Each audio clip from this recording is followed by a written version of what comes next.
Hello friends, आपके सामने इस चर्चा के अंदर मैं शामिल कर रहा हूँ स्टोव क्राफ्ट आईपीओ को।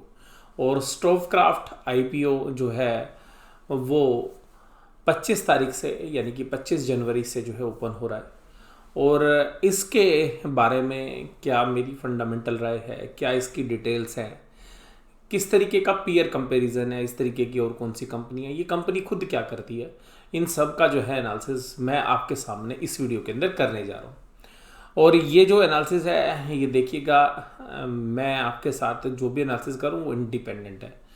मेरी क्या भी राय है, मैं इस आईपीओ में पैसे लगाऊंगा या नहीं लगाऊंगा, ये भी जो है मैं चर्चा जो है आपके साथ जो है कर सकता हूँ इस वीडियो के दौरान। अब इसके बारे में सबसे पहले इस पूरी इंडस्ट्री के बारे में आपको पता होना चाहिए। ये होम अप्लाइंसेस वाला जो बिज़नेस है उससे रिलेटेड है, और होम अप्लाइंसेस में भी स्पेसिफिकली ये किचन से रिलेट करते हैं। तो जो किचन वाला पोर्शन है घर के अंदर, उस तरीके के जो प्रोडक्ट्स हैं वो बनाते हैं, जिसके अंदर आप देखिएगा इनकी जो भी प्रोडक्ट्स रेंज है वो काफ़ी बड़ी रेंज है। हालांकि कंपनी बहुत बड़ी नहीं है, इसमें और कौन से कंपटीटर्स हैं, कौन से प्लेयर्स हैं, उनकी भी जो है चर्चा हम इस वीडियो के अंदर करेंगे। तो आइएगा शुरुआत करते हैं। तो ये देखिएगा, सबसे पहली स्लाइड से हम शुरू करते हैं। तो सबसे पहले देखिएगा कि जो आप स्लाइड देख रहे हैं उस स्लाइड के अंदर आपको पिजन ब्रांड्स के जो है प्रेशर कुकर्स जो है नज़र आ रहे हैं। ये पिजन ब्रांड जो है स्टोव क्राफ्ट जो कंपनी है उसके जो है मेन प्रोडक्ट्स जो है पिजन ब्रांड्स के थ्रू सेल होते हैं। एक और भी ब्रांड है उसके बारे में हम जिक्र करेंगे। इसके अंदर देखिएगा mixer grinder, induction cooktop, gas stove, stainless steel cooktop, और इसके अलावा non stick cookwares, pressure cookers, इस तरीके के प्रोडक्ट्स जो है ये बनाते हैं। और पिजन ब्रांड जो है काफ़ी पॉपुलर ब्रांड है। मैं ये तो नहीं कहूँगा कि लीडरशिप पोजीशन में है, हालांकि काफ़ी जो है अच्छी प्राइस रेंज है इसकी। यानी कि अगर आप इनको हॉकिंस प्रेशर कुकर से अगर इनके प्रेशर कुकर को मैच करोगे या प्रेस्टीज से करोगे तो वहाँ पर कंपेरेटिवली आपको थोड़ा सस्ते प्राइस में ये मिल जाएंगे। और क्वालिटी वाइज जो है ओके प्रोडक्ट्स हैं। मैं ये तो नहीं कहूँगा कि एक्सेलेंट प्रोडक्ट्स हैं, but quality wise okay products हैं इनके। और इसके अंदर काफ़ी अपार संभावना इसलिए है क्योंकि ये एक ऐसा सेगमेंट है जिसके अंदर ग्रोथ जो है काफ़ी अच्छी रहती है। और बिज़नेस जो है वो इसी बात पे जो है डिपेंड करता है कि ग्रोथ कितनी है। तो वास्तव में इंडिया के अंदर अभी भी ये जो मार्केट है इसमें अपार संभावना है। लोगों के जो अर्निंग्स हैं या जो लोगों की लाइफस्टाइल है उसके हिसाब से इस तरीके के प्रोडक्ट्स हैं वो काफ़ी बड़ी मात्रा में जो है कंज्यूम होते हैं। और बहुत बड़ी रिप्लेसमेंट मार्केट भी है क्योंकि ये जो प्रोडक्ट्स हैं ये बार बार यूज़ होने वाले भी हैं। तो 4 5 7 साल बाद के बाद ये जो प्रोडक्ट्स हैं ये दोबारा से जो है कंजम्पशन के अंदर आ जाते हैं। हालांकि इसमें एक अनऑर्गेनाइज्ड सेक्टर का भी जो है काफ़ी बड़ा प्ले जो है सेक्टर के अंदर है। तो हालांकि ग्रोथ वाइज जो है बिज़नेस काफ़ी बेहतरीन है, ना केवल इंडिया के लिए, इस तरीके की कंपनियां एक्सपोर्ट के अंदर भी एक अच्छी प्रेजेंस जो है रखती है। अब ये जो प्रोडक्ट्स हैं इनके अंदर ये जो चिमनीज़ हैं उनको बनाती हैं। तो इस चिमनीज़ के अंदर भी जो है गिल्मा नाम से जो है इनके प्रोडक्ट्स जो है सेल होते हैं। तो इसमें भी काफ़ी रेंज है। तो ये लोअर रेंज से लेके अपर रेंज दोनों तरीके के प्रोडक्ट्स जो है इनके पास हैं। तो यहाँ पर इस तरीके के जो सेगमेंट्स के अंदर और जो कंपनीज़ हैं उनके साथ मैं पहले कंपैरिजन करूँगा, उसके बाद ही जो है आगे आपके साथ चर्चा करूँगा। तो देखिएगा इस ग्रुप के अंदर जो कंपनियाँ हैं इस पूरे पीयर ग्रुप्स के अंदर, तो यहाँ पर जो कंपनीज़ हैं उसमें टीटी के प्रेस्टीज जो है आप देखेंगे काफ़ी बड़ी कंपनी है। बजाज इलेक्ट्रिकल्स जो है, हॉकिंस कुकर है, आईएफबी इंडस्ट्रीज़ है, वी गार्ड इंडस्ट्रीज़ है, एक्रेसिल है। और एक्रेसिल को ध्यान से देखिएगा, ये भी किचन अप्लायंसेस की कंपनी और इसकी मार्केट कैप काफ़ी छोटी है, अभी ये स्मॉल कैप कंपनी है। और इसके भी प्रोडक्ट रेंज को आप देखने जाएंगे तो काफ़ी अच्छे प्रोडक्ट रेंज जो है एक्रेसिल के हैं। क्योंकि मैं एक्रेसिल को इसलिए ध्यान आपको दिला रहा हूँ क्योंकि ये जो कंपनी है स्टोव क्राफ्ट, ये वास्तव में वैल्यूएशंस के हिसाब से इस तरीके की कंपनी के साथ सूटेबली मैच होती है, क्योंकि कुछ कंपनियां जो है वास्तव में बड़ी हैं। तो अगर इस पूरे सेगमेंट में देखेंगे तो जो हाईएस्ट प्रॉफिट्स जो कमाने वाली है वो प्रेस्टीज कुकर है, उसके बाद वी गार्ड है। आईएफबी इंडस्ट्री अभी जो है प्रॉफिट नहीं कमा रही है। बजाज इलेक्ट्रिकल्स कभी प्रॉफिट कभी लॉस दोनों तरीके से चल रही है। हॉकिंस कुकर के अंदर भी काफ़ी अच्छे जो है प्रॉफिट्स होते हैं और ये एमएनसी कंपनी है तो ये भी ध्यान रखिएगा आप। एक्रेसिल भी जो है काफ़ी अच्छे प्रॉफिट्स कमा रही है, तो कभी करीबन 25 करोड़ के प्रॉफिट्स पर एक्रेसिल भी चली गई है। और प्राइस अर्निंग रेशियो में अगर आप देखेंगे तो सबसे सस्ती वैल्यूएशंस पर 20 के पी पर एक्रेसिल मिल रही है, टीटी के प्रेस्टीज 60 के पी पर है, हॉकिंस प्रेशर कुकर 46 के पी पर है और वी गार्ड 75 के पी पर है। तो ये कंज्यूमर रिलेटेड जो कंपनीज़ हैं वो आपको एक रेंज मिल गई कि क्या पी रेशियो के अंदर ये कंपनियां चलती हैं। प्राइस टू बुक वैल्यू में देखेंगे तो आपको एक्रेसिल जो है 3 के पी पर मिलेगी आपको उस प्राइस टू बुक वैल्यू पर। टीटी के प्रेस्टीज 6.18 के पे जो है वैल्यूएशंस पर मिल रही है। अगर आप रिटर्न ऑन इक्विटी की बात करेंगे तो सबसे बेहतरीन आपको return on equity Hawkins pressure cooker की मिलेगी, लेकिन उसकी देखिएगा प्राइस टू बुक वैल्यू भी काफ़ी ज़्यादा है। उसके बाद देखिएगा आपको एक्रेसिल की भी काफ़ी बेहतरीन जो है वैल्यूएशंस जो है मिल रही हैं 15.58 और टीटी के प्रेस्टीज 10.24। तो इस तरीके की जो कंपनीज है उनका आपको एक ओवरऑल जो है आउटलुक बता दिया कि किस वैल्यूएशंस पर किस तरीके से ये कंपनियां काम करती हैं, जिससे कि हम स्टोव क्राफ्ट का सही से एनालिसिस करें। इसी सेगमेंट के अंदर एक और कंपनी है बटरफ्लाई गांधी मठी अप्लाइंसेस। तो ये भी एक जो कंपनी है ये भी जो है स्टोव क्राफ्ट के साथ सही वैल्यू में जो है यूज़ हो सकती है, क्योंकि इसकी भी मार्केट कैपिटलाइजेशन 898 करोड़ है और ये स्मॉल कैप कंपनीज के सेगमेंट के अंदर है। इसके रेवेन्यू 650 करोड़ के हैं, प्रॉफिट अभी 2 करोड़ के आसपास है, नेट मार्जिन जो है काफ़ी कम है, रिटर्न ऑन इक्विटी ना के बराबर है, प्राइस अर्निंग रेशियो भी बहुत महंगी है क्योंकि अभी ये इनिशियल स्पेस के अंदर है और प्राइस टू बुक वैल्यू देखिएगा 4.49 है। बाकी कंपनीज में आपके साथ जो है डिस्कस कर चुका हूँ। अब बात करते हैं स्टोव क्राफ्ट की। तो जो स्टोव क्राफ्ट है ये देखिएगा पिजन और ग्लीमा ब्रांड्स के नाम जो है माल जो बेचते हैं, और इन्होंने एक कंपनी जो है किचन एंड अप्लाइंसेस की कंपनी इंटरनेशनल कंपनी है ब्लैक एंड डेकर, उसके जो ब्रांड्स हैं उनके साथ इन्होंने एक टाई अप किया है। तो यहाँ पर ये जो टाई अप है ये काफ़ी इनके लिए फ्रूटफुल जो है हो सकता है। और 660 किचन जो प्रोडक्ट्स हैं उनको ये सेल करते हैं जो मैंने आपके साथ बता दिया। और ये जो है एलईडी जो है प्रोडक्ट्स हैं उनके अंदर भी जो है हाथ आजमा रहे हैं। 651 डिस्ट्रीब्यूटर हैं, 27 स्टेट में काम करते हैं, 5 यूनियन टेरिटरीज में काम करते हैं। और इसके अलावा जो प्रोडक्ट्स हैं जो है इंडियन मार्केट के अलावा एक्सपोर्ट के अंदर भी है, USA, Mexico, Kenya, Qatar, Sri Lanka, Fiji, Bahrain, Kuwait. तो मैंने बताया था आपको कि जिस तरीके से यहाँ पे अच्छा आउटलुक है वैसे ही जो दूसरी कंट्रीज़ में भी ये बेच सकते हैं। बेंगलोर बेस्ड कंपनी है, तो बेंगलोर कर्नाटका के अंदर इनकी फैसिलिटीज़ है, बद्दी हिमाचल प्रदेश के अंदर इनकी फैसिलिटीज़ है, और इसके अलावा और भी फैसिलिटीज़ जो है आगे चल के ये जो है क्रिएट कर सकते हैं। One of the largest kitchen appliances company है, डाइवर्सिफाइड प्रोडक्ट है, स्ट्रॉन्ग ब्रांड नेम है, मैं यही नहीं कहूँगा कि लीडर है लेकिन अच्छा ब्रांड नेम है, स्ट्रॉन्ग डिस्ट्रीब्यूशन नेटवर्क है, वेल इक्विप्ड मैन्युफैक्चरिंग फैसिलिटीज़ हैं। राजेंद्र गांधी जी और सुनीता राजेंद्र गांधी जी जो है कंपनी के प्रमोटर्स हैं। अब आईपीओ की डिटेल्स के बारे में बात करेंगे, फाइनेंशियल्स पे मैं डिटेल में डिस्कशन करूंगा तो आप चिंता ही ना करें उसके बारे में। तो अभी देखिएगा 25 तारीख को ये आईपीओ आएगा, 28 को क्लोज हो जाएगा। तो 25, 26 को जो है छुट्टी है, 27 और 28, तो 4 दिन का टाइम है आपके पास। और यहाँ पर इस 4 दिन के अंदर आप जो आईपीओ में अप्लाई कर सकते हैं। प्राइस 384 से 385 के बीच में रखा गया है। 38 शेयर्स के लिए आप अप्लाई कर सकते हैं मिनिमम, और मैक्सिमम आपकी मर्जी है कि 2 लाख के बीच में आप कर सकते हैं। और अगर आपको ज़्यादा जाना है तो फिर आपको दूसरे जो है नॉन इंस्टीट्यूशनल इन्वेस्टर्स के कोटे में आपको अप्लाई करना पड़ेगा अगर आप 2 लाख से ज़्यादा के लिए अप्लाई करते हैं तो।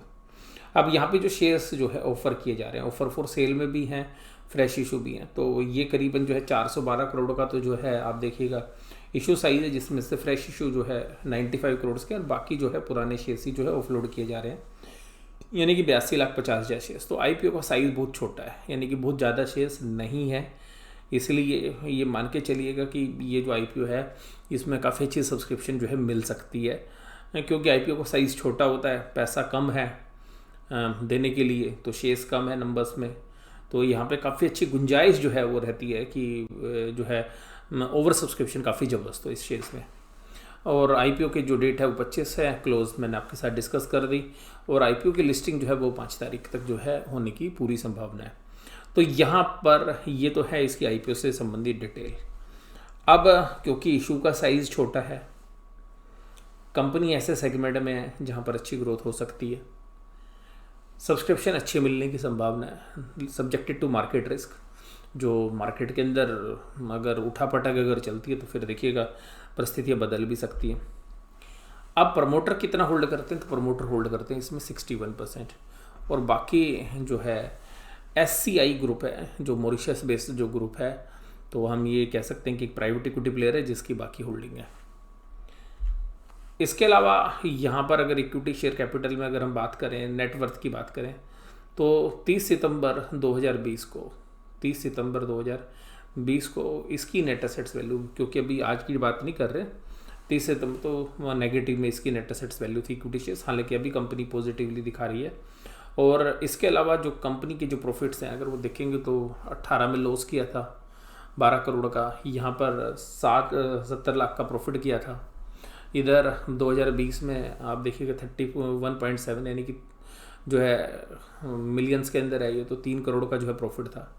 और इस तरीके के जो है प्रॉफिट्स हैं। हालांकि अभी जो सितंबर में 6 महीने का टाइम बीता है इसमें 28 करोड़ का इन्होंने प्रॉफिट कमाया है, तो काफ़ी बेहतरीन प्रॉफिट जो है अभी 6 महीने के अंदर जो है पिछले में कमाया है। लेकिन ध्यान रखिएगा IPO से पहले इस तरीके के प्रॉफिट्स कंपनी अक्सर दिखा भी देती है, तो ये कभी कभी जो है बुक एडजस्टमेंट्स होती हैं कुछ, जिनका बेनिफिट जो है कंपनी प्रॉफिट रिपोर्ट करने में शो करती है। अब देखिएगा इनके पास जो ब्लैक एंड डेकर मार्क है ये काफ़ी इनके लिए फ्रूटफुल हो सकता है, क्योंकि ये जो कंपनी है ब्लैक एंड डेकर ये काफ़ी जो है ब्रांडेड नेम है और ये मल्टीनेशनल ब्रांड है। तो ये जो है इनके लिए, इनके पास जो एग्रीमेंट इसका किया तो उसका एक बेनिफिट जो है इन कंपनी को मिलने का जो है काफ़ी अच्छी संभावना जो है रहती है। फाइनेंशियल्स देखिएगा मैं आपके साथ जो है डिस्कस कर ही चुका हूँ वैसे अभी तो, लेकिन देखिएगा कैश फ्लो के मामले में अगर हम बात करें तो कैश रेगुलरली जनरेट कर रही है ऑपरेटिंग एक्टिविटीज, बेसिक से प्रॉफिट नहीं हो रहा।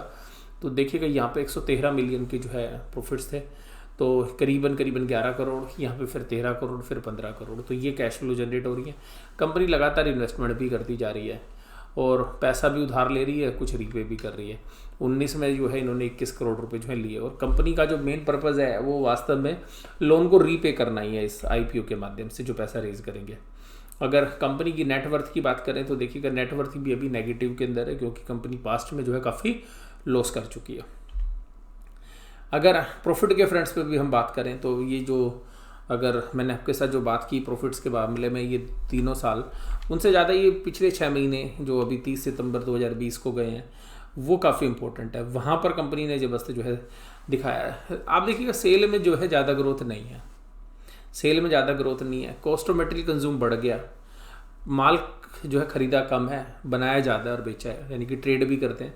एक्साइज ड्यूटी नहीं थी, एम्प्लॉय की कॉस्ट घटी है, यानी कि इसका मतलब एम्प्लॉय की कॉस्ट घटी है यानी कि एम्प्लॉय को सैलरी घटाई होगी कोविड की वजह से, उसका बेनिफिट मिला है, या कुछ स्टाफ को हटाया होगा कोविड की वजह से। फाइनेंस के खर्चे एज इट इज़ हैं, डेप्रिसिएशन एज इट इज़ है और अदर एक्सपेंसेस भी घटे हैं। तो यहाँ पर 140 करोड़ की एडजस्टमेंट है, कुछ एम्प्लॉय की कॉस्ट में एडजस्टमेंट है, जिसकी वजह से आपको ये प्रॉफिट नज़र आ रहे हैं। सॉरी मैंने करोड़ से बोली, ये मिलियंस में है। तो ये जो मिलियंस में, तो ये जो 28 करोड़ का इन्होंने प्रॉफिट दिखा दिया। तो अब ये प्रॉफिट आगे कंसिस्टेंट रहेगा या नहीं रहेगा ये तो आने वाला समय बताएगा, बट अभी जो पिछले 6 महीने में जो प्रॉफिट दिखा है वो काफ़ी बेहतरीन है। SCI जो ग्रुप है, जो प्राइवेट इक्विटी प्लेयर्स हैं, वो आपके डिटेल है। ये कंपनी जो है 2006 में बनी हुई है और मॉरिशस के अंदर जो है जो ये कंपनी लिस्टेड है और यहाँ पर जो है उसी माध्यम से जो है इन्होंने ये इन्वेस्टमेंट जो है इस ग्रुप में की हुई है। तो ये भी जो है अपना स्टेक जो है थोड़ा आगे चल के भी कम करेंगे और थोड़ा अभी भी कम कर रहे हैं। एडजस्टेड EPS क्या है, तो आप देखिएगा EPS जो है, अगर मैं क्योंकि P रेशो के एंगल से मैं आपके साथ बात करूंगा तो EPS देखिएगा 4.95 माइनस में थी, 19 में 27 पैसे थी, 20 में 1.05 पैसे थी। अब 6 महीने में लगातार एकदम इकट्ठा करके इन्होंने भाई साहब 9 रुपये की EPS दिखा दी। अब इससे तो मैं क्या केवल ओनली 6 मंथ्स के हिसाब से अगर EPS आई है इसको कंसिडर करूँगा तो भाई साहब वैल्यू बहुत सही लगेगी आपको, लेकिन क्या ये आगे भी कंटिन्यू रहेगी या नहीं रहेगी देखने वाली बात है। लेकिन मार्केट देखिएगा भगवान है और भाव भगवान होता है, तो मार्केट अभी क्या है कि ऊपर की तरफ है, तो सभी कंपनियां जो है लाइन में लगी हुई हैं कि भाई साहब जल्दी से जल्दी IPO में पैसा रेज कर ली जाए। इस प्राइस के ऊपर भी जो है अब यहाँ पे अगर हम एडजस्टेड EPS देखें तो 123 के PE पर ये जो है शेयर्स मिल रहा है। तो आपको जितनी भी कंपनियां बताई उन सबसे महंगी PE रेशो इसकी है और उसमें जो कि बहुत ज़बरदस्त जो है वैल्यू एडेड जो है प्लेयर्स हैं। अगर देखिएगा यहाँ पे रिटर्न ऑन एडजस्टेड नेटवर्थ देखेंगे तो वो भी 1% के, तो बहुत ही कम है। यानी कि अभी कंपनी के फ्यूचर पर आप जो है जो भी दाव लगाएंगे वो फ्यूचर पर लगाएंगे, अभी कंपनी का पास्ट इतना अच्छा नहीं है। कंपनी 30 सितंबर 2020 को देखिएगा 51.89 की जो है प्राइस बुक वैल्यू दे रही है। तो अगर यहाँ पर अगर इस बुक वैल्यू के हिसाब से हम लगाएं तो यहाँ पे काफ़ी कंफर्टेबल है और यहाँ पर हमें लगता है कि 7 टाइम्स की जो है प्राइस टू बुक वैल्यू है। अब इस वैल्यूएशंस में देखिएगा प्राइस टू बुक वैल्यू मैं दोबारा दिखा रहा हूँ, तो यहाँ पे वेल एस्टेब्लिश प्लेयर्स के सामने भी प्राइस टू बुक वैल्यू आप महंगा ही जो है लगा रहे हो। तो मुझे अभी भी ये वैल्यूशंस थोड़ी सी महंगी लगती है, लेकिन आईपीओ का साइज़ छोटा है तो इसमें खोने के लिए ज़्यादा कुछ नहीं होगा। और मैं आपको एक चीज़ और भी जो है चर्चा में शामिल करता आपको बताऊंगा यहाँ पे कि देखिएगा, इस पूरी चर्चा के अंदर जो एक्रेसिल की कंपनी है, एक्रेसिल की कंपनी, इसकी वैल्यूशंस काफ़ी बेहतरीन है। और अगर छोटे साइज़ में अगर हम बात करें तो अगर यहाँ पर जो स्टोवक्राफ्ट है, इसके आईपीओ के अंदर मुझे ऐसा लगता है कि अच्छा रिस्पांस मिलना चाहिए। अगर मार्केट सही सलामत रही, स्टॉक मार्केट अगर ऊपर के लेवल बनी रही, तो स्टोवक्राफ्ट को एक अच्छी जो है लिस्टिंग गेन जो है वो मिलना चाहिए। और करीबन यहाँ पर जो है इस सेगमेंट के अंदर बहुत पिटाई होती नहीं है शेयर्स की। यहाँ पर क्या होता है, बहुत स्ट्रेटेजिक इन्वेस्टर्स जो हैं इस तरीके के शेयर्स को लेकर बैठ जाते हैं। और आईपीओ का साइज छोटा है, तो मुझे ऐसी उम्मीद है कि आईपीओ जो है ठीक ठाक जो है करना चाहिए, अच्छी जो है लिस्टिंग गेन जो है आना चाहिए। इसके अलावा जो एक्रेसिल के बारे में मैं आपके साथ बात कर रहा था, ये एक्रेसिल कंपनी की जो है री रेटिंग हो सकती है। और यहाँ पर एक्रेसिल के अंदर भी जो है मुझे ऐसा लगता है कि इस आईपीओ के साथ साथ जब इसकी लिस्टिंग होगी, अगर एक्रेसिल के आईपीओ को अच्छी जो है लिस्टिंग मिलती है तो एक्रेसिल को है जो है बेनिफिट मिल सकता है। इनके भी जो ब्रांडेड प्रोडक्ट्स हैं और काफ़ी बड़ी जो है इनके पास भी जो है लीडरशिप पोजीशंस के अंदर ये भी धीरे धीरे करके अपने आप को स्थापित करने जा रहे हैं। हालांकि अभी इनके जो ब्रांड्स हैं वो इतने पॉपुलर ब्रांड्स नहीं हैं, लेकिन कंपनी की जो वैल्यूशंस हैं वो काफ़ी रीजनेबल है। अगर आप प्राइस अर्निंग पे भी देखेंगे तो 20 के पी रेशियो पे है। इसके अलावा कुछ जो है इंडिया के डोमेस्टिक फंड्स हैं, अबाकस ग्रुप ने जो है इस ग्रुप के अंदर होल्डिंग लगाई है क्रेसिल ने, तो उसका एडवांटेज भी जो है यहाँ पर मिल सकता है। तो अबाकस ग्रुप की इन्वेस्टमेंट होने की वजह से जो है बहुत सारे जो रिटेल इन्वेस्टर्स हैं वो उनकी इन्वेस्टमेंट को देख के शेयर्स खरीदते हैं, उसका बेनिफिट भी क्रेसिल को मिल सकता है। और अगर फंडामेंटली आप मेरी राय भी मानेंगे तो मुझे ऐसा लगता है कि जो स्टोवक्राफ्ट है उसके आईपीओ में जो है अप्लाई किया जा सकता है। हालांकि मेरा अभी तक जो है फैसला जो है सुरक्षित रखा है मैंने। मैं देखूंगा कि किस तरीके की सब्सक्रिप्शन मिलती है और किस तरीके से जो है अगले 4 दिन मार्केट रहती है, तो लिस्टिंग गेन के लिए जो है उसमें प्ले किया जा सकता है। और एक्रेसिल जैसी कंपनियों पे भी जो है आप नज़र बना के रख सकते हैं। तो इस आईपीओ के माध्यम से मैंने आपके साथ एक्रेसिल के बारे में भी बताया। इसके अलावा कुछ और कंपनीज भी जो हैं अगर आप यहाँ पे इस पूरे स्पेस में देखेंगे तो आपको काफ़ी अच्छी वैल्यूशंस पर जो है मिल रही हैं। इसके अलावा अगर आप टीटी के प्रेस्टीज को भी देखेंगे तो भी वो भी ठीक वैल्यूशंस है और म्यूचुअल फंड्स भी ओन करते हैं, ओकेन्स कुकर भी अच्छे हैं। लेकिन अगर सबसे बेस्ट कंपनी की अगर बात करोगे वैल्यूशंस वाइज तो यहाँ पे अभी जो स्मॉल कैप कंपनी के बीच में अगर आप देखेंगे तो एक एक्रेसिल जो है काफ़ी बेहतरीन चॉइस हो सकती है। आपको ये पूरा एनालिसिस कैसा लगा जरूर से ज़रूर आप मुझे कमेंट बॉक्स से बताइएगा। वीडियो देखने के लिए धन्यवाद। Thank you very much.